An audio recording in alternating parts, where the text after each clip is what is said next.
Going to change direction now for a few minutes because our reporter Yusuf Al-Hillu attended a conference in London this week on how Palestinians and their supporters should respond to Donald Trump's decision to recognize Al-Quds as the capital of Israel. Here's what happened.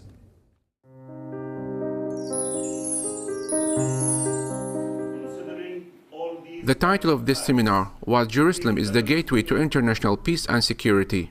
The event was organized by Arab Organization for Human Rights in Europe and saw the participation of lawyers from leading law firms and campaigners who discussed the background of the American unilateral decision that led to worldwide protests.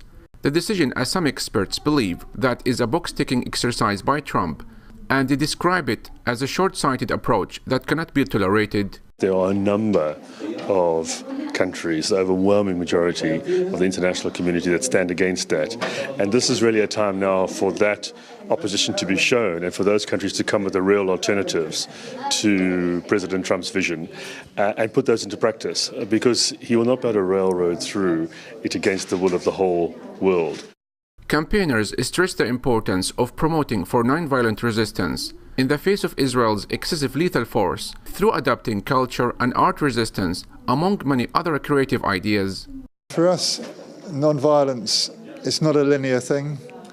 Armed forces cannot understand non-violence. When we look at Desmond Tutu, we look at Gandhi, we look at those peace movements, the power of non-violence is that it takes away the legitimacy of those who say that war is what you need. One of the recommendations made here today is that real actions on the ground must be taken on the international, political and human rights level in order to put an end to Israel's ongoing violations against the Palestinian people.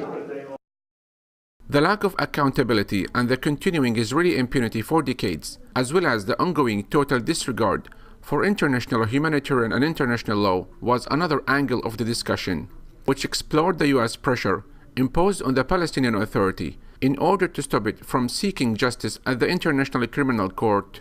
I think the fact that the Palestinian government hasn't referred a case to the ICC and that they've only given jurisdiction, there could be a lot of reasons for it. It could be the political pressure, certainly, and also funding that goes to Palestine that does create a lot of pressure for them not to submit cases as well, to take that extra step. Yusuf Al-Hillu for The Sun Will Rise, London.